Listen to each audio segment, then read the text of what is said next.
Well, good evening, everyone. Welcome to Tour Expo 2025, night number three. I'm David McGuffin, your host, and I have with me my very good friend Jason Duckett. So we're going to tag team tonight on Germany, Austria, and Switzerland tours and Christmas market tours. We also have as our guest online too as presenters Johnny and Eva Turner. They're waiting in the wings to come on and talk about Christmas markets as well. And we have some recorded guests as well. Our friends Bobby and Amber Spradling from the Dallas, Texas area. So that's kind of our program tonight.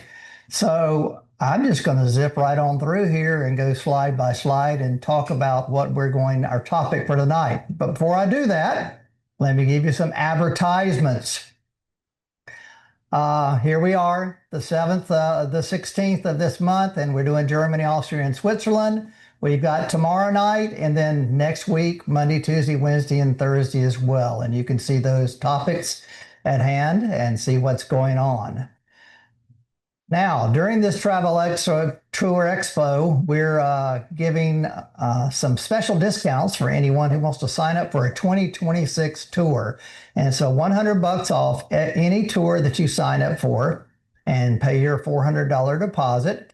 And we'll immediately take the $100 off your invoice when you sign up and it's booked to you.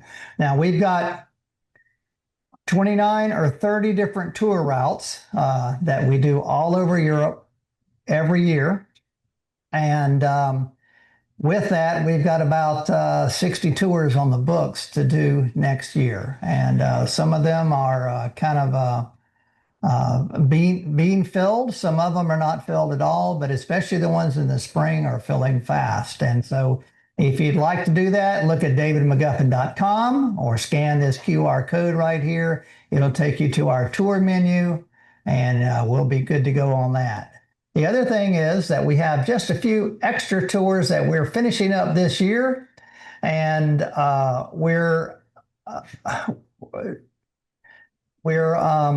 Charlotte is sitting over here distracting me for some reason. I don't know why. But we have some tours going on the rest of this year. We've got about 5 or 6 of them going on. We're giving $300 off on that for those tours that are happening from September through December. And those tours are a Best of Ireland tour. You can see the dates in the bottom right-hand corner. Coming up very soon, in about 1 month from now. We also have a Taste of Ireland tour beginning 19th of August, $300 off of that. The Best of Scotland and Wales, September 23rd. The Best of Sicily. Actually, I'm leading that one. I haven't done that in the last couple of years, so I'm looking forward to leading the Best of Sicily tour. I'd love to have you join me on that. That's September 30th and the first week of October. $300 off of that. And then our 2 Italy tours, the Essence of Italy and the Best of Italy, begin on the 21st of October, and we finish out right at the first couple of days of November. So that's the deal on that. And then, of course, we have Christmas markets every year, but we're advertising 2 special Christmas markets tours, the one in Central Europe, which we'll talk about later on tonight, and also our classic Germany and Austria Christmas market tour. And finally, I want to just mention to you that thank you for looking and joining us tonight. And because you did and you registered, you are entitled and qualified to be in a drawing to win a free trip to Tuscany next year, 2026, either in the spring or fall. We do a Tuscan villa vacation at this villa right here that you see Marcampo owned by my friends, the Del Duca family. And you see a couple of images there of their vineyard in the springtime. Their B&B villa that's looking over the pool. You see a fine glass of almost totally completed wine with the Del Duca logo on it. And you see my journal there on the front porch of the place, which you can look out and see the church and Le Bolse all the way, and with my probably Campari spritz there, I think. But that is a fantastic opportunity. And just so you know that Every time you watch and participate in one of these Tour Expo webinars, you're entitled to win. So if you're watching all 8 nights, you get 8 chances to win. So keep that up. Jason and I are very familiar with Mar Campo. You want to talk about it a little bit? I got to go there. Was there last year. My wife and I celebrated our honeymoon there and got to sit at that very porch and see that very view. It is, well, in fact, we're sipping some wine from that very vineyard right now. It's Genuino. Yeah. And it is heaven on earth. That it's very cliche, but there was an utter peace that kind of came over when we got there, and the family is super welcoming. We had a cooking class there, which was wonderful, and just to sit and enjoy utter serenity was worth it. So register often. Yes, and if you don't win, there's still room for you on our two villa tours. And I believe we are in May and September of next year. The September one, we try to do to schedule during the harvest time of the grapes. We don't hit it correctly all the time, but it's a good guess that it'll be somewhere near the harvest time. In May, it looks just like this, nice and green, and everything's beginning to grow. Bud, flowers are wonderful. So both of those times are perfect. But we're talking about Italy tomorrow night. Tonight, we're talking about Germany, Austria, and Switzerland. This is a tour I designed and we do for 12 days. And this is just a photo that I have just as a teaser, because this is my only tour that gets into Switzerland. I know I should have more Switzerland tours, but I'm getting old and don't have time to plan anything brand new. So this is it. If you want to go to Switzerland, go to my Germany and Austria and Switzerland trip. So Jason and I are going to talk about that. Jason is a longtime friend. He and I were both band directors.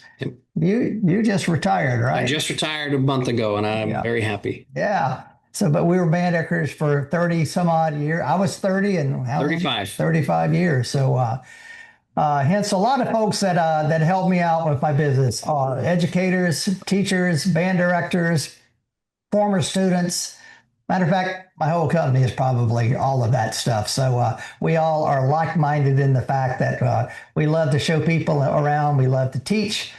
We love to educate, and we love to travel. So that's where we stand here. So let's go to our Germany, Austria, and Switzerland tour in 12 days. We begin in Vienna, Austria. That's the capital of Austria. It's also called Wein, Vein. And but we know it as Vienna, and we're 2 nights in Vienna. Jason's a tour guide on that tour as well, so I'm going to let him tell you a little bit about Vienna as I scroll through these slides. Sure.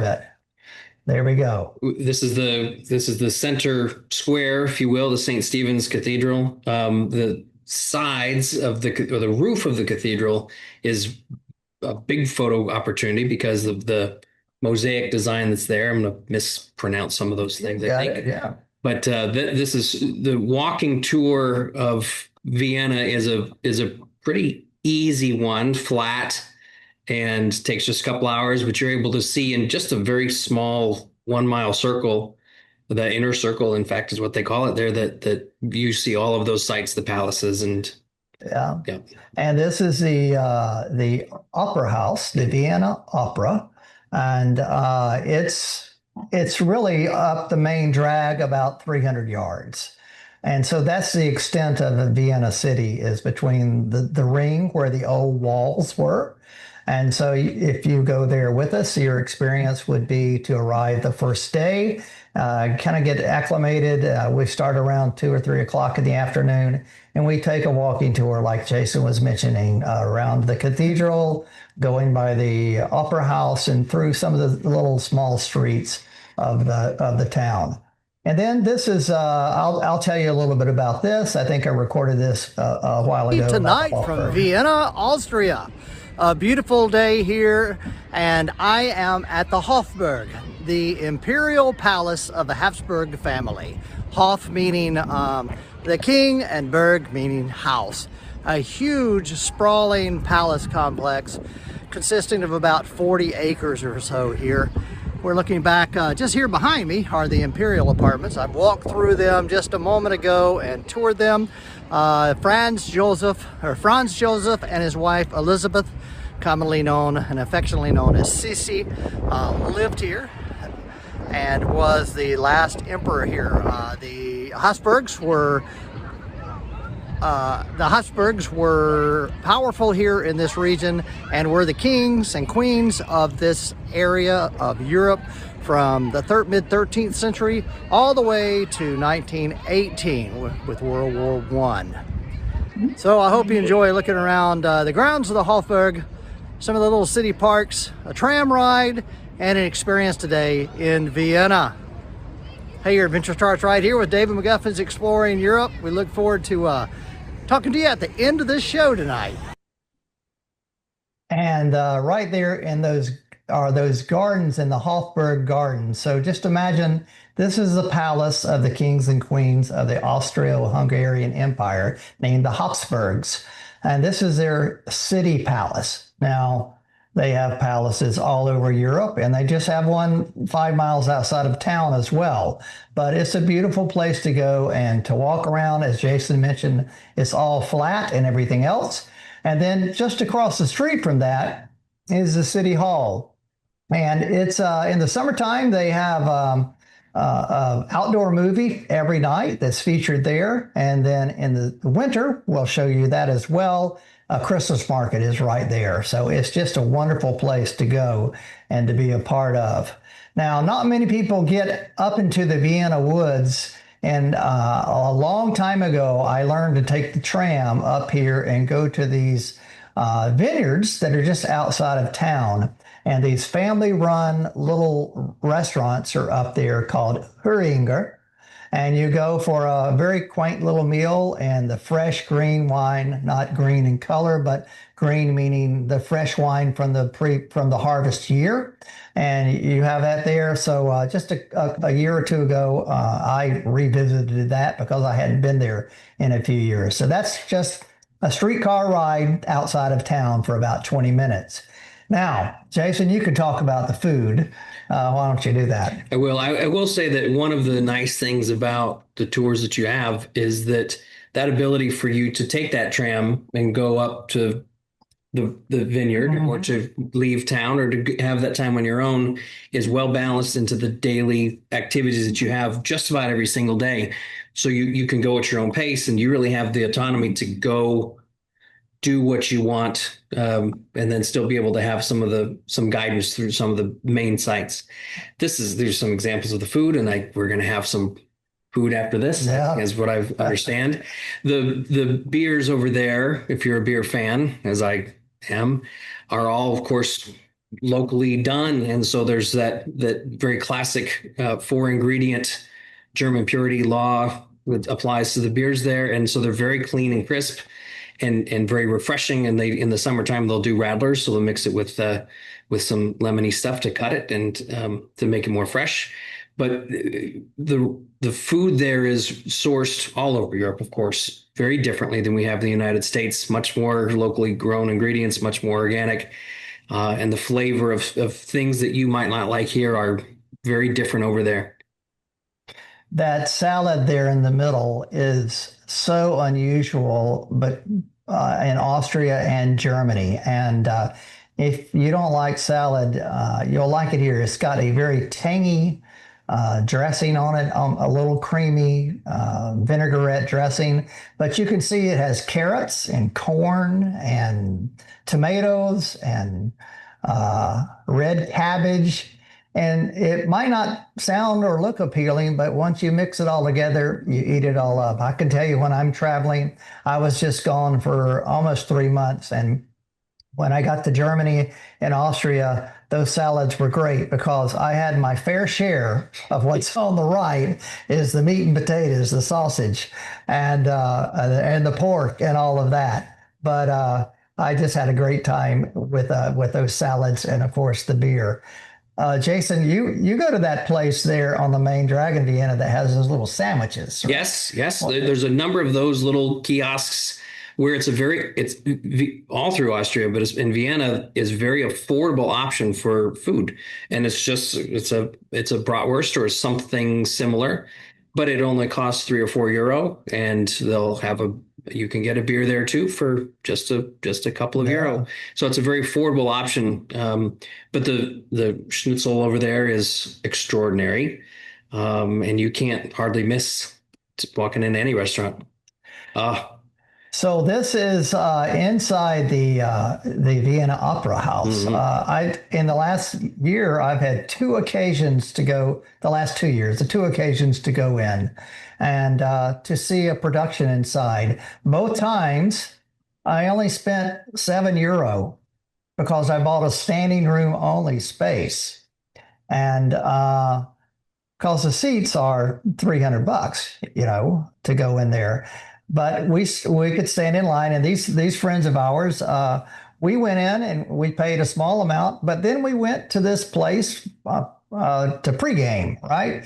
To have our little snack before the opera began. We saw La Traviata, believe it or not, and so we went in and had all these little bits of finger foods, and of course some very good wine from Austria.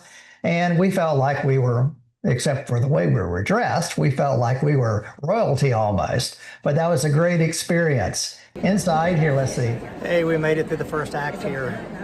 Boy, we're in the rafters, but you can hear the sound explicitly up here. Good music. It's set in modern times, cell phones and texting and everything, but the story remains the same. I've been studying a little Italian the last several months and can pick up a few of the words in libretto. Luckily, it's piped in up here too in English. Anyway, from the State Opera House in Vienna, your adventure starts right here with David McGuffin's Exploring Europe. And there's one every night. There is one every night. And they have seating outside too. It's being shown on a screen too. So if you don't want to pay the high prices to get in there, or if you just want to just enjoy Vienna opera, you can see it outside. Yeah. Well, like I said, I went to La Traviata. It was not what you would expect. I mean, the lyrics and the libretto and the music was all the same, but it was set in modern times. Like I said, with cell phones and everything else, people using all that. And of course, it was a 3-hour event as well. I bought those cheap seats so I could walk out, but the friends that I were with wanted to see the finale. So it took the heroine like 25 minutes to die. So spoiler alert. So anyway, that's it. It's like every opera. Yeah. So don't worry. Yeah, every opera is like that. This is just an example of the hotel room where we stay. They got that big mural on the wall. We usually stay at an Accor brand hotel, so Mercure, Novotel, that kind of thing there in Vienna as well. And we do not stay at the Sofitel, but I do like to go to the bar at the top of it with a wonderful view of all of Vienna. So that's kind of how I try to end my time in Vienna, looking at the river, the Danube River, we call it. It's called the Donau in German, and just a beautiful place. From there, we leave and we go to follow the Donau, the Danube River. We follow it upstream and we go to this area called the Wachau Valley. Let me tell you a little about it. Hi, David McGuffin here on the Donau River. It's stretching about 35 miles between the town of Krems back to the east and down to Melk behind me to the west. What a beautiful place through this valley called the Wachau Valley, loaded with vineyards and fruit trees. Just a great place to have an experience to get out into the countryside in Austria. Hey, your adventure starts right here with David McGuffin's Exploring Europe. And while I scroll through these little things, Jason can tell us a little bit about, because this is huge wine country and also little villages scattered all around. So we take the day to kind of travel from Vienna to Salzburg, not on the highway, but up through this little valley. In particular, the Wachau Valley, this town that you're showing right here, you walk through the vineyards to get through a vineyard to get from where the bus is parked to this little town. The Veltliner grape, which is an exceptional white wine producing grape from that part of the world, is right there. And so there's a couple of wine shops in that town. And of course, lots of souvenir shops, things like that. It's a decidedly tourist village, but the river cruises make a stop at this town. But you see the vineyards all along the route, and the peacefulness of that. Just the drives are one of the cool things I think about the tours, is that you get a chance to close your eyes and take a little nap, but the scenery is indescribable. So we usually try to do that in the morning and maybe try to get to this town of Melk, which is a monastery, a monastic town. And this big yellow monastery is up on the hill above the river, and maybe have lunch there. And you see there's the monastery of Melk taken from down into the town. And I think I took this photo here when Charlotte and I were there. My journal, a beer, and maybe we had a bratwurst or something. I don't know. And right, I'm sure we Probably, sure yeah. we had a bratwurst there. So that's what we do. And from there, we head on into Salzburg. Let me tell you. a Hey, little bit David about it. McGuffin here. We are in Salzburg, Austria at Mirabell Palace. The beautiful vista of the castle above the hill in Salzburg, Hohensalzburg. And this is the wonderful gardens that overlook the city. You know, we do a Germany, Austria, and Switzerland tour. That is one of my 24 tour routes all over Europe, and this tour is a 12-day tour beginning in Vienna. This is a 12-day tour beginning in Vienna with 2 days in Vienna, 2 days right here in Salzburg, a day at Neuschwanstein Castle over in Bavaria, then 2 days in the Lauterbrunnen Valley right in the heart of the Swiss Alps. And then we spend a couple of days in Rothenburg in Bavaria in Germany, and finish it up in Munich, the capital of Bavaria in Germany. We'd love to have you travel with us sometime on this Germany, Austria, and Switzerland trip. Your adventure starts right here with David McGuffin's Exploring Europe. I don't know where that is. Okay, tell us about it. This is the Augustiner, right? Yeah. The Augustiner brew house. And this picture is a beer garden outside, and there's of course beer gardens all over Germany and Austria. But this one is the Augustiner beer is made. It's not filtered, and it's not pasteurized at all, so it's fresh, and it's much flatter, I think, than you would have a normal. You think of a beer with the bubbles. There's much less of that, and then there's plenty of kiosks where you can buy food. Everything from your bratwurst to chicken and things like that, and to just sit outside and people watch. And there must be, when it's full, there's 500 or 600 people that are out there just enjoying each other's company.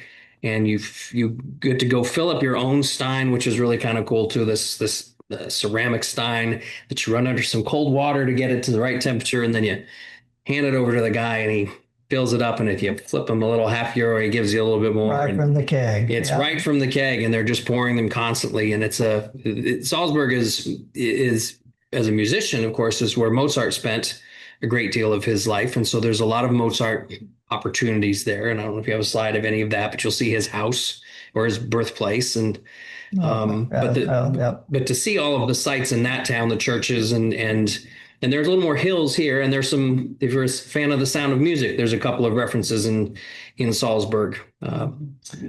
So this photo I took just a few weeks ago. I was in Salzburg with my former high school band and the director there, Mr. Arnaldo Colon, and his students.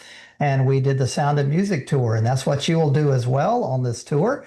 Is the second day we're in Salzburg, we get on the bus and we don't do the Cannes Sound of Music tour. You do the David McGuffin Sound of Music tour, because Jason and I are both musicians. We know what we're doing. So we'll get you singing along. Do, re, mi, fa, sol, la, ti, do. And this happens to be one of the scenes in The Sound of Music, the backside of the area where there was a lot of scenes there. But the one I remember most is where Maria and the the kids were coming in on their canoes, their boats, and the captain and the Baroness were there on the patio, and they fell into the water, and that was their first greeting of the Baroness and everything. But this is known as Leopoldskron Palace. It was a palace for one of the Duke bishops of Salzburg, but it was used in the filming of that as well. And then we go also out to Hellbrunn, and you got any insight on the Hellbrunn? Just that it was one of those places where the royalty would go to get away from the summer stench. Austria is very clean now, and Salzburg very clean now, but back in the day when the sewage just was out in the street, it wasn't as pleasant. So they would get away where it was quieter and less than cleaner is a good way to put it. Yeah. But this is the main palace, if you will. But really the attraction I think here is all of the gardens that you can just walk, and it's a very easy nature. Well, that's from The Sound of Music also. I am 16 going on 17. That's where that was filmed, right there in that gazebo. In that gazebo. Yeah, isn't that cool? Yeah, there you go. So we do the Sound of Music tour for about 3 hours. And then the rest of the day in Salzburg is all on your own to do whatever you would like to do. And that's one thing, as Jason alluded to, we give you time. I say when I'm talking about, well, I'll just say it right now. Have about 60% of your time is structured, and another 40% is kind of left up to you. We give you some guidance, but you can go out and explore on your own. We also include on our tours about half of the dinners, and breakfast is included every day, of course, but half the dinners together as a group, and then the other half are left up to you to go out and experience the cuisine on your own as well. And of course, we're always there to give you that guidance. This is looking at the fortress over Salzburg. It's just a beautiful city, and gleaming up there in the distance at sunset. And there's 23 churches, can you believe it or not, between the river and that fortress.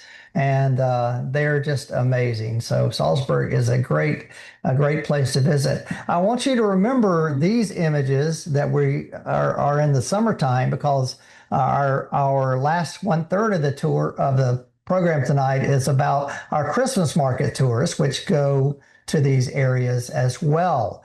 But it's a different experience when you're there in the wintertime and they're celebrating Christmas and the birth of Christ. And we'll talk about that soon. Johnny and Eva, bear with me. We'll get to you real soon, okay? I'll say as he's going to the next place that as far as shop, if you don't go during the holiday season, the ability for you to get your ornaments and all of your other decorations are year round in these towns, and particularly in Rothenburg and in Salzburg. I think we're two of the great shopping areas. Right.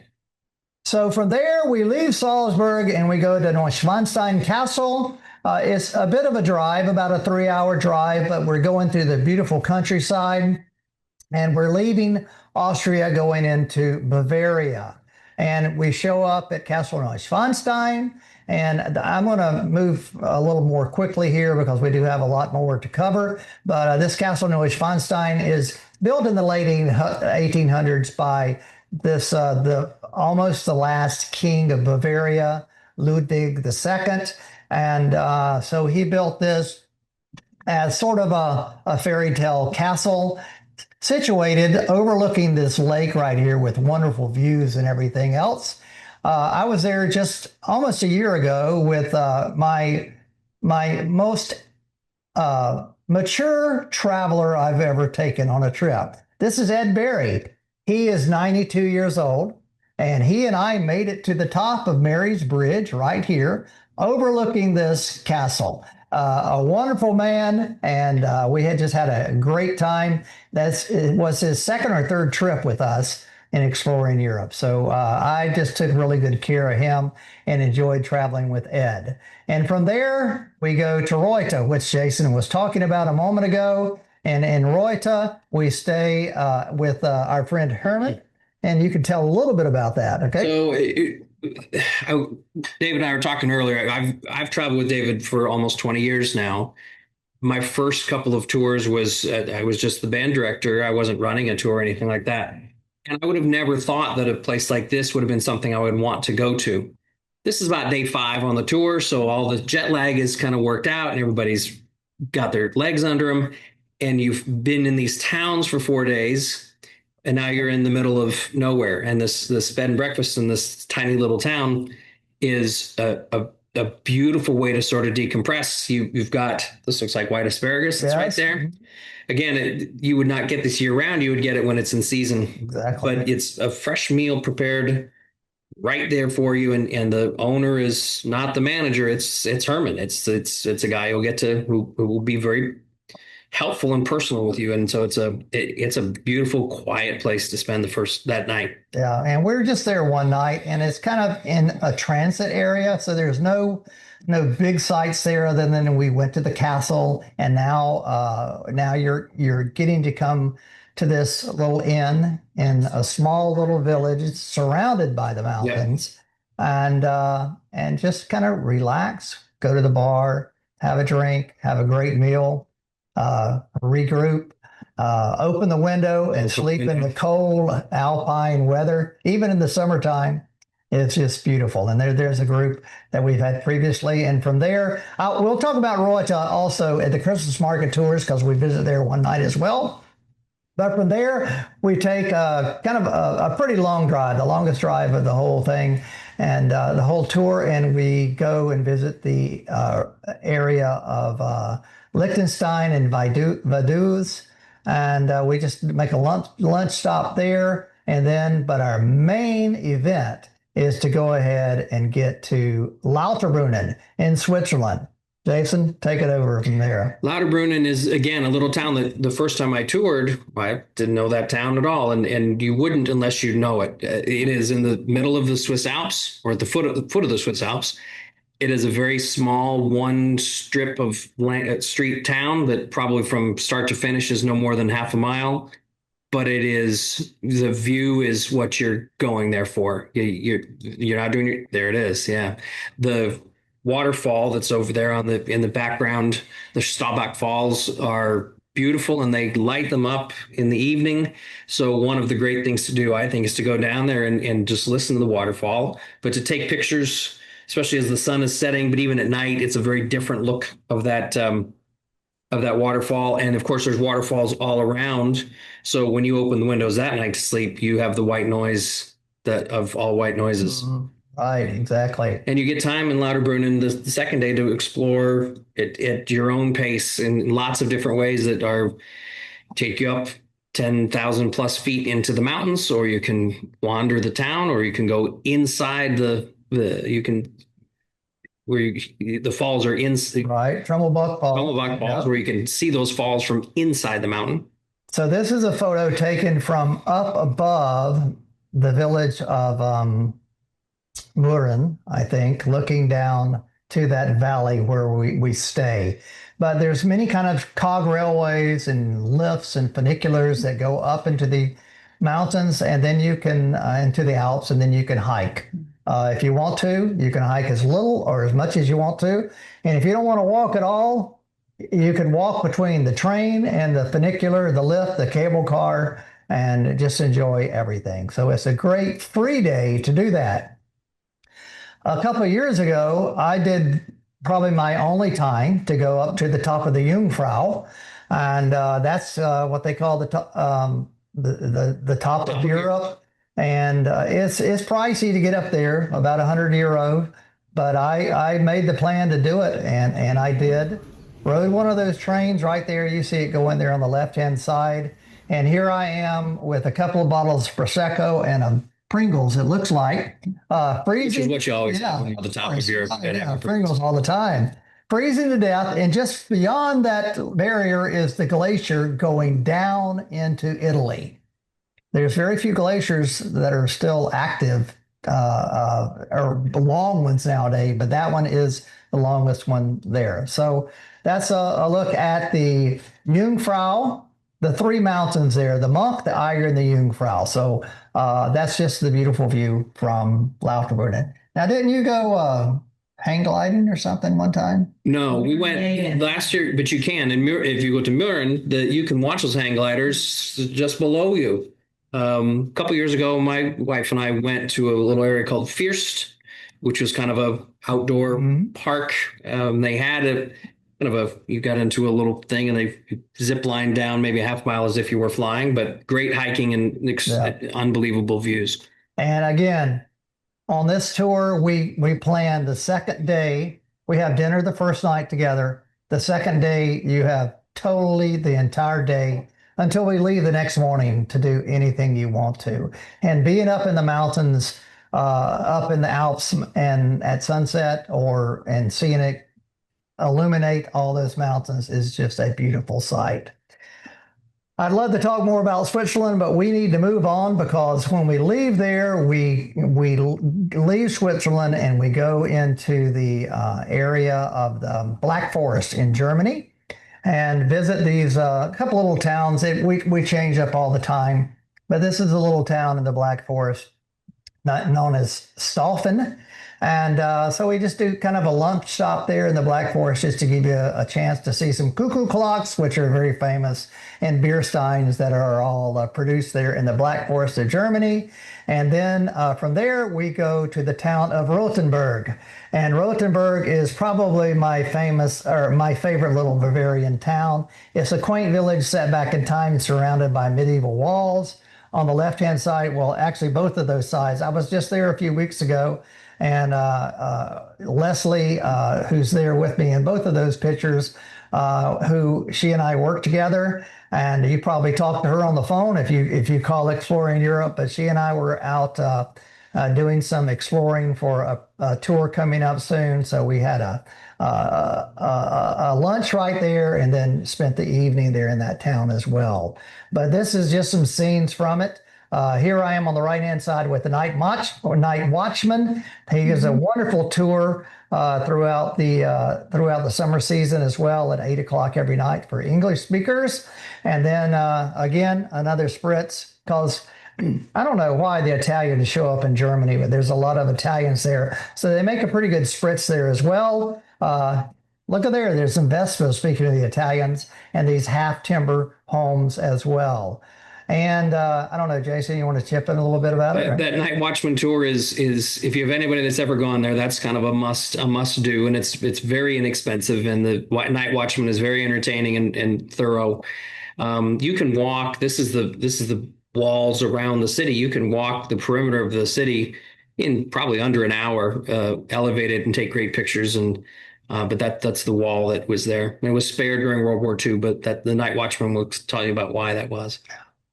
And there's a quintessential scene on the right-hand side of Rothenburg with the two streets and the towers, and just another scene of the City Hall area as well. From Rothenburg, we go to Munich, but before that, we make a stop at the Dachau concentration camp.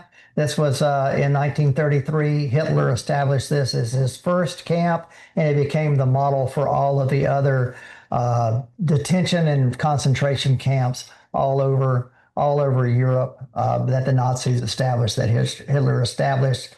But it's a must-see. You have to go by there. It's dismal, it's depressing, but it's so educational and gives you the impression and the thoughts to realize that, boy, this should never happen again.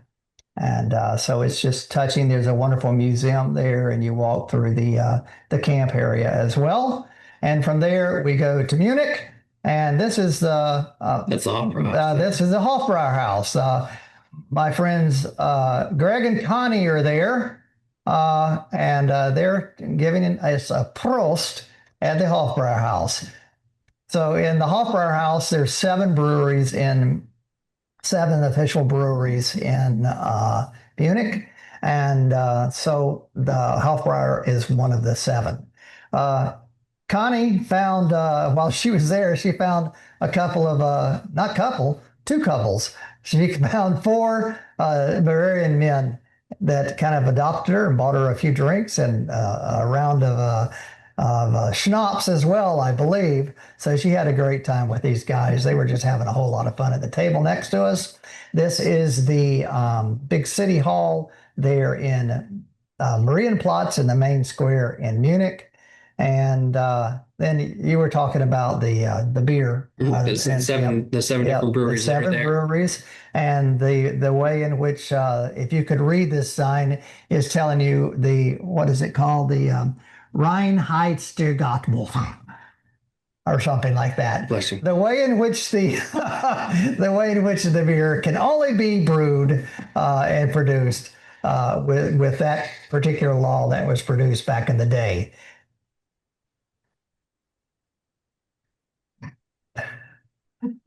And some samples of the food: meat and potatoes, meat and the potatoes, meat and potatoes. And this young lady was just on the trip with me a couple of weeks ago. She's 11 years old. She's toasting with root beer. So don't think it's really dark beer. And then an overnight city view of Munich. So that's our Germany, Austria, and Switzerland tour. That's 12 days. And I think if you do that, you'll love it. We do it in the fall and the spring, and then one time in the summer as well. So join us, be a part of that. Now, we're going to switch gears and talk about winter travel. Many of these same destinations we visit in the wintertime as well. So I've got this little marquee, and you'll see the pictures on the right-hand side of just a little Christmas market display. Because traveling to the Christmas season, the holiday season, is totally different than being here. I'm just going to give you my one take on it from my standpoint, is that Christmas and the holidays in Europe, especially these areas, are much more festive and Christ-centered than they are here at home, where there's a lot of commercialism here at home and go to the mall and buy your gifts and all of that. There is centered more around the family, celebrating the coming of Christ, and all leading up to that event. As a matter of fact, 24th of December, everything shuts down and it's finished. Gesundheit. Yeah, everything shuts down. So that's the whole impetus on that. So we have 3 different Christmas market tours that we do. I'm not going to go, I'm just going to tell you the routes real quickly. The one on the left-hand side is our classic Christmas market tour that starts in Munich and does a circle all the way back to Munich. And it covers Salzburg, Reuter, Rotenburg, Nuremberg, and back to Munich. We also have a Christmas market tour in the center that deals and goes from Munich, and I call it the Central European Christmas Market Tour. We visit Nuremberg, Prague, Vienna, and Budapest. And then we have one that visits France and Italy as well. It starts in Frankfurt. We fly into that, and we go to Strasbourg, France. We visit Bolzano in the Dolomite region of Italy, and we end up in Munich. So all of those tours are 3 tours back to back. They start Sunday to Sunday, and we're finished before Christmas for sure. We start the weekend after Thanksgiving here. Of course, in Europe, they don't have Thanksgiving, but that's when everything begins. A week before Advent really is how it goes. So these are just our Christmas market destinations. And if you want to nail it down to what tour goes where, you'll have to go to davidmcguffin.com tours and look at that to figure it all out. So right now, Munich Airport. Hey, believe it or not, I'm finishing up my 3-week Christmas market tour experience in December at the Munich Airport Center. A big deal going on here. The last Saturday night before Christmas. What is it, the winter solstice? Well, the 21st. This place is hopping. Plenty of Christmas market experience down here, and also pretty decent band as well. Well, from Munich for 2024 holiday season, your adventure starts here with David McGuffin's Exploring Europe.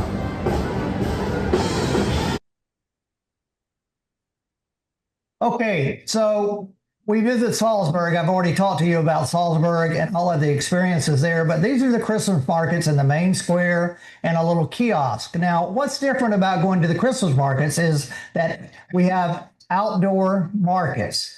And I'm going to let Johnny and Eva and Bobby and Amber talk to you a little bit about that, but I'm just going to set it up because our focus is to go to a Christmas market, piazza or square every day, every evening at least. And I say most of these photos are going to look like it's in the dark because guess what? It doesn't get daylight until about 8 o'clock in the morning, and the sun is down at 4:30.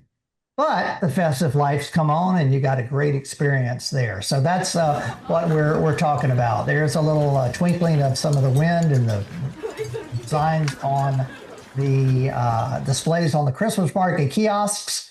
And this is in Salzburg, and this is a group, and you can actually see on the right-hand side. Johnny Turner, you want to chip in and talk a little bit about that, Salzburg?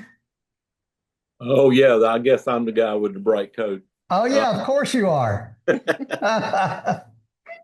All of David's Christmas markets are a lot of fun. I've done all three of them. I've done his original one twice. It's the only 4 tours I've ever done with David McGuffin.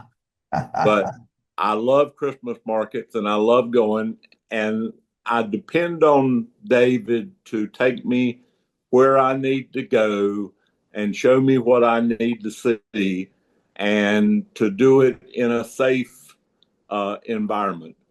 And that picture right there was taken on our second trip back in 2018, I think, when we were in Salzburg. We could have shown the same picture there in 2017, and again, the one thing that I found the most interesting about Christmas markets in the different cities that you go to, don't think if you see something you want in the first city, don't make the mistake of thinking, well, I'll just wait till the next city, or I'll wait till the end of the week and buy it, because some things you won't see again. So if you see something you really want, you better buy it. My wife, on the very first trip we made, she wanted some old timey metal Christmas ornaments for some friends at work. And we saw them in the first town, I guess Salzburg, and we didn't see them again the rest of the week. And we ended up having to buy them in a gift shop, not a Christmas market. Wow. A gift shop in Europe. But I think the thing, one of David's questions is what can you do over there that you can't do in the U.S.? And I can tell you that I think the 17 inches of snow in Munich last December was something. I live in North Myrtle Beach. I also have a home in North Carolina. We don't see 17 inches of snow. Or do we from Florida? So that was fun, and we did see year before last, when we saw all that snow, a lot of Florida folks getting to play in the snow that had never done that before. I think I got some video coming up of that in just a minute. Let me forward on a little bit more, and I'll come back to you and Eva. This is that same place, the Schönberg Palace. I mean, sorry, the Hellbrunn Palace outside of Salzburg. And you saw it in the summertime, but they decorate it up and have a market there in the wintertime. It's just a beautiful place to go. We go out there, and that's where that little gazebo is. There's Johnny right there in his orange jacket. A few years ago, you can see there's snow on the ground. That probably was the first Christmas. Was that right, Johnny? That's correct. That was 2017. Now, you don't get snow everywhere all the time. But somewhere on these Christmas market tours, you're going to run into snow, because Charlotte and I, we're Floridians too. So we love to see snow. So we try to plan it. And so at some point, we're going to get up to some snow somewhere. I hope. Again, right there in Salzburg, these guys on the left-hand side was a tour from several years back. And that's that Mirabelle Gardens, just covered with snow. And then there's this guy here. You can see him on the left-hand side, the Krampus. This is unique to Austria and Germany. in that they have these demons that come out on the night before Advent, and they are before the 5th of December. Actually, is when these people celebrate Christmas, and they come out, and they're the ones who are determining if you're naughty or nice, and they come out with little whips and really kind of chastise you. So it's an event, and it's all over this region of Europe. So you'll see that as well. This is in Salzburg. All three of those pictures are in Salzburg, and this here is in Innsbruck. So from Salzburg, we leave and we go for the afternoon in Innsbruck. So Innsbruck is right at the foot of the Alps. And we're there for just a couple of 3 hours. And I'm doing a Pan Am video. Johnny, you want to talk about that? Or Eva, y'all want to talk about Innsbruck? Because you've been there at the Christmas time a couple of times. Yes, you'd always thrilled to see the well, number one, the Olympics were there in one year, and it was really thrilling to look up the mountains and see all the snow and imagine what went on back then. The thing that we liked the best about Innsbruck was the food, and it was a spiral potato on a stick. And Charlotte's sitting right here, Johnny. She's not showing her face, but she's agreeing with you. That's kind of the mindset. There's two things that you're looking for in the Christmas market. You want the food, and you want the spiced wine. The Glühwein. Yep, exactly. Yeah, the Glühwein. Right. And the Glühwein cups make a wonderful souvenir. If you don't buy anything else, just save those cups. That's right. Let's go. That's in Innsbruck, the market there. That's in the middle of the day, so it's not really too busy. Innsbruck's kind of a meld between Italian and German there. If you go 30 miles south, you're in Italy. And from there, we head across this mountain pass to the Castle Neuschwanstein.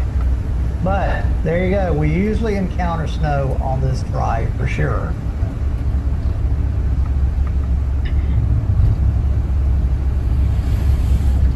So should we tell them about our wonderful bus driver that year that backed 7 miles up the road because the road was blocked? Yeah, why not? Yeah.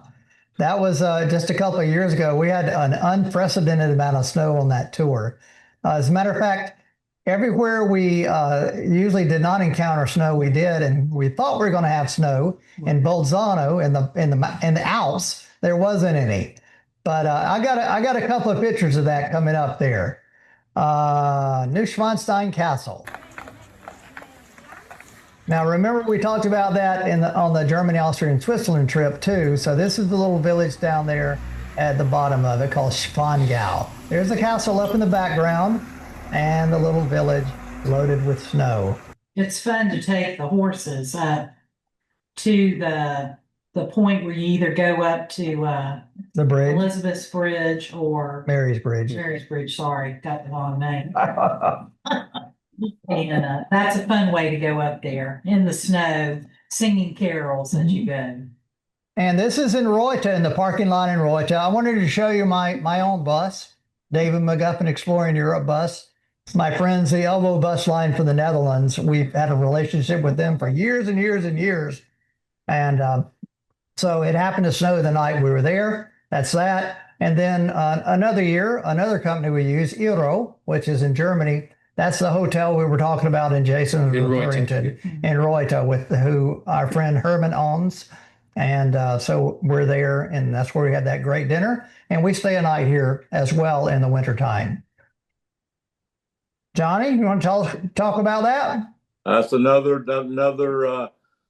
great dinner. David said we get there and we freshen up and we go to the bar, then we go eat. And some of the more adventuresome ones go back to the bar. That wasn't Eva and I. But Who's doing all those toasts? one thing about David's trips that I find are the lasting friendships that you make on the trip. Now this trip was 2 years ago, and the couple at the end of the table are from Colorado, and we still correspond with them 3 or 4 times a year and keep up with what they're doing. Great. Tom and Jeannie. Yep. Yeah. All right.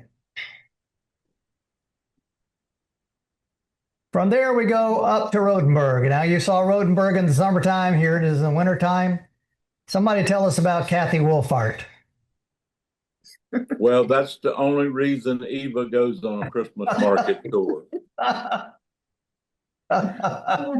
What's great about Eva? That's how she decides whether a town is worth going back to or not.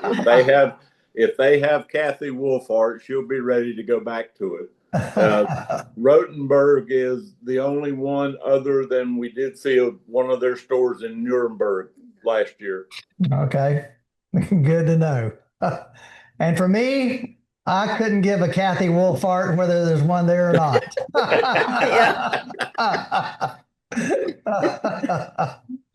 High-end Christmas ornaments. For those people that don't know, they're very high-end Christmas decorations and a very specific design. And they're not made in China. No, they're very high quality, but they are not inexpensive either. Yeah, they're still some scenes of Rotenburg Christmas markets.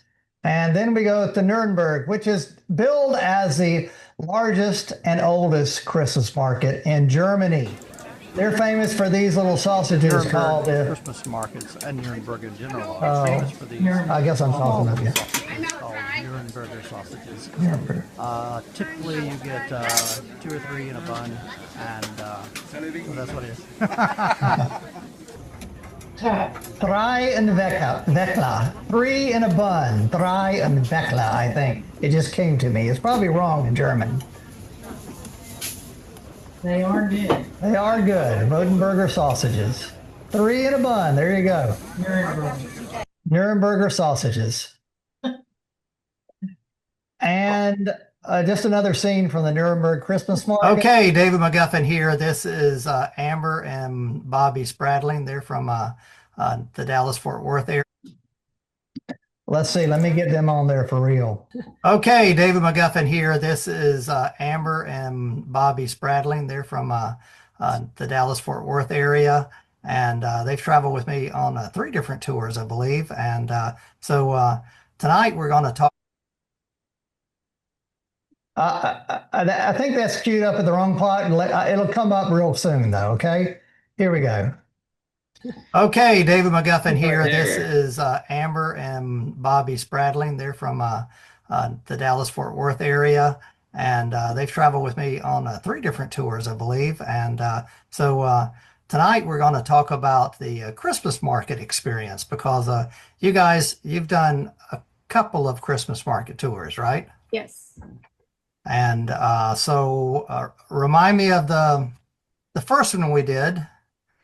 I recall the wine tasting event that we started it off with, right? Yes. Yeah. That was super fun. A great trip. So what was so great about that event, wine tasting event? It was great because it wasn't really planned. You had to make and that's what we love about your tours. When weather's bad or something like that happens, you always can make a plan B, and sometimes it ends up plan B is better than plan A. We had a blast that day at the wine tasting, because everybody there was so nice, and I mean they were so receptive to everything that we were there to do. The wine was great, the food was great, and it was really unexpected, but it's a great part of our trip for sure. Yeah, this was in the Alsace region, just north of Strasbourg in the wine country, and the weather wasn't doing all that great, and so I had called ahead and we stopped by, and we were going to spend 30 minutes, but I think we spent a couple of hours at least. There. Right, so that's a great place to go to Strasbourg, France for the Christmas markets. And so it gave a little different concept than the Christmas markets in Germany and Austria and everywhere else. Yes. And now I'm thinking back, this is where it snowed all the time. Yes. Yes. We went to the Black Forest. Oh, I forgot after We tried to go to the Black Forest. It was the White Forest. It was the White Forest. Yeah, It snowed probably Yes. 6 inches that morning. Yes. right. Oh, That's man. right. Yeah. And then the other market tour you did last year was we started in Munich again, but we went to Nuremberg, Nuremberg. and then we went to the Czech Republic, to Prague. Then we went to Prague. Yes. Yep. Then we went to Vienna. Vienna. Mm-hmm. Fine. Yep. Then we went to Budapest. Budapest. Okay. Yeah. On that, what did you find different or interesting as far as the markets themselves? Because we hadn't talked about that. So the Christmas markets themselves, the little huts and everything outside. Well, to me, the differences are when you go to the different countries, but even also just the different regions, is the different cultural experiences you get with the food, Yes. the wine, and then the difference in the handmade ornaments or crafts, candies, so forth that Right. they make. Yeah. Because so to me, you can't just say, well, I've been to one Christmas market, they're all the same. That's not true. Okay. Because they literally all have their own different, varied, interests and, to me, cultural backgrounds. I mean, from just the smallest thing is like the foods to a dessert or just a little pastry. Yeah. Right. I remember in Prague, we happened upon you and some other friends who y'all found the champagne booth. Yes. Oh, that's right. Remember that? That's right. That was some pretty good champagne. Even That though was it was great cold, it went down very Yes. well. Yes. It's great champagne. Louis Vuitton. Yeah, that's right. It was funny Yes. because I look back and I think Strasbourg and Bolzano and all that, because I feel like that was our first trip, and Yeah. I judge everything off our first trip, but it was awesome. It was simple. It seems like the history of our second trip in Prague and Vienna and the buildings, the architecture, it was so much bigger and better to me. But the Right. Christmas markets were smaller and more quaint Yes. Yeah. on the first trip, and Yeah. but I think you have to hit them all. So we did this as a bucket list. We're going to go to one Christmas market, and now we want to go back every year Yeah, because right. everything Yes. has something different to offer. On my original concept on Christmas markets was to just go to the markets, but we went to the castle in Prague, and Yes. went up there and went through the whole thing and toured that, and then we went to Vienna and went Yes. to the Hofburg and learned about Sissy. I think that intrigued That's you. right. Yes. Yeah, and all of that. And so that's something unique that we do on that particular Central Europe tour, whereas we might not go to so many castles and everything on the other classic Christmas market tour. But I know Bobby's favorite Christmas market is Munich and Marieplatz. yeah, That is also one of my favorites, but then I also love the Budapest market also. Yeah. Those are literally my two favorite markets as far as like rememberable things that I bought and or gave as gifts. yeah. Did Yes. you feel like there was a different type of Christmas atmosphere or Christmas cheer there in any of those markets than what we would have if we went to our mall or our hometown shopping area? Oh, 100%. Yeah. Nothing that we have here compares to that. I remember that time that we were in Munich, was at Marienplatz, Mhm. and we had went back with the people from Florida, and they had a choir singing at the top of that, right beside that clock tower. Yes. Right. Mm-hmm. And I remember looking over at Susan. Susan, Susan, and yeah. she had tears coming out of her eyes. Yeah. And we were like, this, you don't get this in America. And Right. Yeah. it was just incredible. You had 10,000 people out there, and when the choir got through singing, you could have heard a pin drop. It was there's nothing like that here. beautiful. Right. Yeah. It was incredible. But thank you guys for being on, and we look forward to traveling with you again. What I think I saw Portugal. we're going to Portugal. Portugal, right? Next year. Portugal. That's Yes. a great place. We're looking forward to that. And Prague. Yeah, Johnny, this is taken last year in Prague after we had our good steak dinner. Uh, your friend Boone and Charlotte and I decided to walk back, right, Johnny and Eva? Yes. Yeah, I think y'all made that mistake. Yes. We did make that mistake. But we had to walk off that great steak dinner as well. That was a good steak dinner. I was going to say that the food that when exploring Europe is the included food is good, but the real gems are when you get a tip from David and you go to one of the little hole in the wall restaurants that he seems to know everywhere, and that's where you really get a good meal. And this was George's Steakhouse in Prague, and it was excellent. You and Leslie went back the other week. Right. We were there. I sent you a photo. Yeah, we devoured that T-bone steak. Yeah. That's for sure. Let's see what I got to say here. Okay, still in Prague here. We're on Charles's Bridge, the main pedestrian bridge across the river here. One that's been here for centuries. And it connects to Castle Hill, which is right here behind me. You maybe can see part of the Prague castle over there. And the old town of Prague here in the direction behind me. And of course, the river here is the Valta River, or maybe we know it as the Moldau as well, the English word for it. So, from Charles Bridge, right here in Prague, your adventure starts here with David McGuffin's Exploring Europe. And this is just some of the food that we have in Prague, a little bit different than what you would get in Germany and Austria. There's a lot of this gravy, goulash. There's still these gooey potato balls or something that I'm not a big fan of. But look at this salad here that we had over here. It was just, we had the whole group of us go into this one restaurant, and that was our appetizer area. Or an appetizer that we had 2 tables, one of those on each of the tables. Another good salad over there. And I guess Charlotte and I had the Christmas tree in the market square in Prague with it in the background. This is also in the Prague Market Square, the Old Town Square. It's where everything occurs. Just a wonderful place to go. We're switching now back over to Vienna. We saw that City Hall earlier in the summertime. Here it is decorated up for the Christmas markets. There's an ice skating rink there as well. So if you like to skate, you can find ice skating in Salzburg, in Munich, and in Prague on these Christmas markets tours. It's open all the time. It doesn't matter if there's snow or even if it's not 32 degrees. They've got it covered. So you can do some ice skating as well.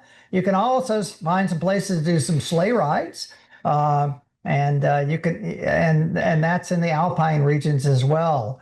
Again, in the gardens, the Hofburg Gardens in Prague, and just some other Christmas market decorations in the city of Prague. All those streets that Jason was telling us about, the Graben and everything else leading to the cathedral, just being lit up at the wintertime with those lights and markets all over the place gives it a festive atmosphere. This is one of the markets too in Vienna as well, near one of the bridges.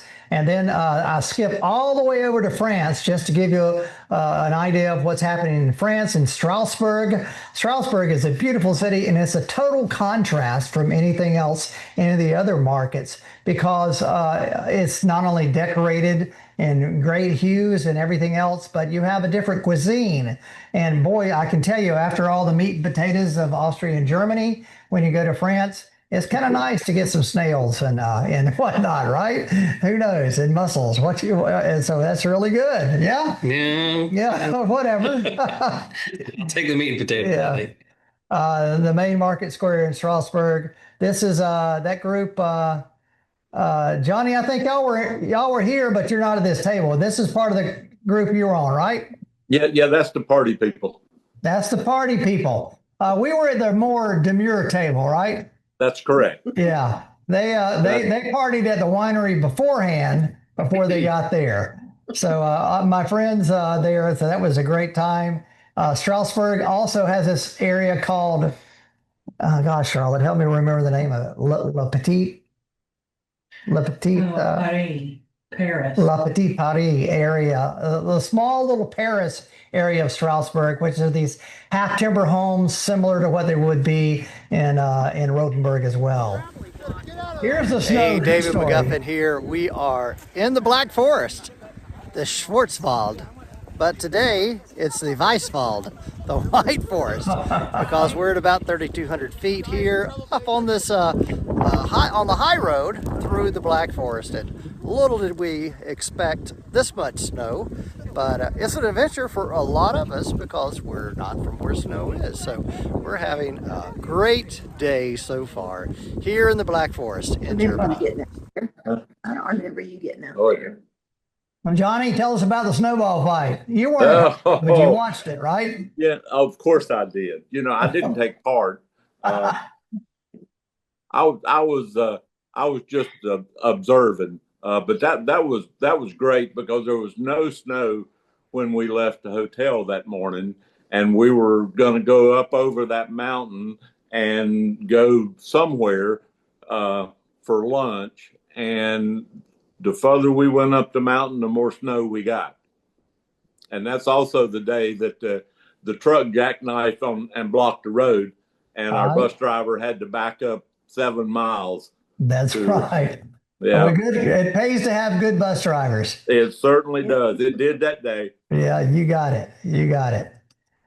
Moving on, these are the waterfalls. We went to Freiburg, and there's waterfalls there. We were in the Black Forest. This is the Schwarzwald, the Black Forest area. Cuckoo clocks. And then I'm totally switching gears again to Italy, the Dolomites, the Bolzano. Italy, the Dolomites is the main market square in Bolzano.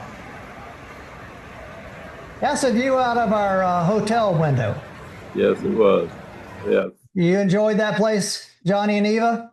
That was I think the most fabulous place I've stayed in a long time, because you had the Christmas markets on one side of the hotel, and you had the main shopping plaza for the city on the other side.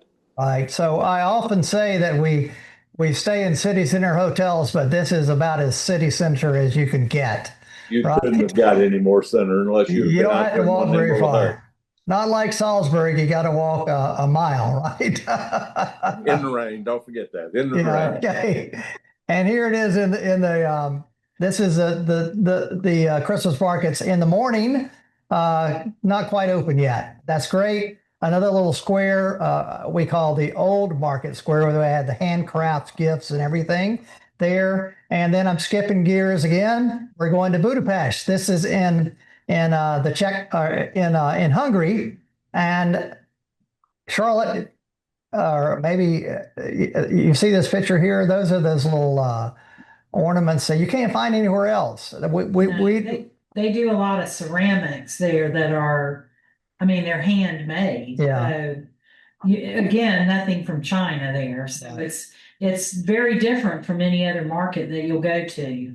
Yeah. So we decided that's such unique gifts. We bought several things from there too. There was this where the lady from Ukraine was, or was that in another? No, that was in Vienna. In Vienna. So there was a vendor from Ukraine, even with the war going on there, and we bought some things from her as well. The Castle Hill in Budapest. We're getting near the end, guys. And final look of the Grand. And I'm just going to tell you right now, I've been to a lot of places in Europe, but I think the views in Vienna, and being a Habsburg city and totally ornate, is probably the grandest city in all of Europe. That's Budapest. Budapest. Sorry, whatever I said was wrong. Budapest. Budapest. But this is the same river, the Donau, the Danube River, running through Budapest as well. And it is just a beautiful city with a castle up on the hill, the old town of Buda and the new town of Pest. The new town is about 600 years old, by the way, running through. So it's just a wonderful place. There was a market down the way. Johnny, you and Eve and I walked through that. It was that day. Tell us a little bit about it. Well, it was just everything you wanted. Obviously, we didn't need any of those fresh vegetables there because we weren't going to do any cooking. But there were a lot of little stands selling different kinds of food, and I think that's where we had lunch one day. Yep. Right, you got it. And to close it all down, the main cathedral in Budapest, right there on the river, Christmas markets adorned with all the lights and everything else. And this is the my favorite picture of the whole thing, and that's like the city hall of Budapest on the Danube River. So if you missed out on going to Budapest, you need to go somewhere or another and be a part of it because it's a beautiful city. So just to recap, we have 3 Christmas market tours, 8 days each, Sunday to Sunday. Come join us. Well, we're only doing 2 of them this year. So the Eastern Europe one, the one that goes from Munich to Budapest, and the one that's Munich to Munich goes through Austria, Salzburg, and all that. We're doing that as well. So those are all on sale for $300 off. And with that said, I'm all back full screen. Yeah, Johnny. We can't leave without talking about the salmon sandwich in Yeah, Munich. you know, I can't believe I don't have a photo of that because it's our favorite place to go eat, and it's only there. I was in Munich a few weeks ago. It's not there, so it's only there at Christmas time. And Johnny, you can tell the story. You have the funniest story about me. Well, the night we had the 17 inches of snow, David's farewell dinner was in downtown Munich. So we take the subway trains down there. And so, of course, as soon as we get to the Christmas market, David and I go to buy salmon sandwiches, and Charlotte and Eva go to find somewhere to sit down and eat them. And so we stand in line and we get the salmon sandwiches, and David's carrying them, and we walk away, and it's slick as a soap maker's butt on worst day. And and all of a sudden what I see is David's feet are higher than his head. And so he falls, and it scares everybody. But the thing that helped the most was he didn't turn loose of the salmon sandwich. Exactly. Yes. Most important thing was to save the sandwiches. In retrospect, I probably could have died that night if I hit my head, but I didn't because ice is as hard as concrete. And Johnny just asked me, "Are you okay? Do you have the sandwiches?" So that was it. So we took them back and found Charlotte and Eva in some little place and asked the proprietor, if we buy some drinks, can we eat these things here? Because we're traumatic. So that was it. Hey, Jamie, I don't know, are there any questions or anything that we need to answer? Well, let's see. Oh, they finally showed back up. For a very long time, I couldn't see them. So it says, Susan McInerney says, ask Charlotte if she remembers sitting after dinner in Root, maybe? Reuter, maybe, and discussing what her grandmother name would be. No, I do not remember doing that, but I'm glad you reminded me of that, Susan. And my grandmother name, by the way, is Mayman. And mine's Pape, my grandfather name. Yes. Carol Cook said, do they serve Glühwein in all 3 countries? Asking for a friend. Glühwein in the winter is everywhere, right? We all agree. And okay, so what is Glühwein? It's mulled wine. So it's wine, red or white, with some kind of spices in it. And I can tell you, you take a drink of it and it kind of makes you cough, but it grows on you. And it's pretty good stuff. All right. How much extra money should one bring for the Christmas market tours compared to your other tours? They take plastic. Plastic. Oh, they take plastic. Everybody takes plastic nowadays.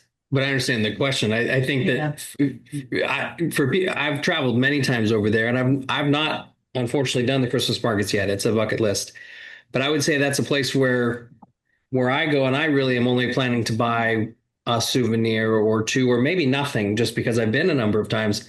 I would imagine that as Johnny had said, you want to stake enough so that you can get something maybe from every one of those Christmas markets. So probably a little more than maybe you would on a normal tour. But Johnny's right too. Most everywhere is going to take your credit card. Yeah. So you really only need the cash for like food. And even then you don't really need it. So, but if you only want to spend cash, I would bring a little extra. Decide yourself what your budget's going to be for bringing gifts back home to people. I would just say you could add the ATM machine if you want to use cash. Get out 400 euro. Yeah. You know, that would work well. And Johnny, Not a day. Not a day. Yeah, not a day. Not a day. But Johnny mentioned also that at each of these markets, they have a specific souvenir mug that you pay a deposit on for this Glühwein. So you can drink the Glühwein and then go back and turn it in, and you get your deposit back of maybe 3 or 4 euro. Or you can keep the mug as a souvenir. And so we had a friend, Tom, a few years back. They got a mug from every place, and he had a whole suitcase full of souvenir mugs from there. So that's also something very, very unique that you can't find anywhere else. Okay, Jamie.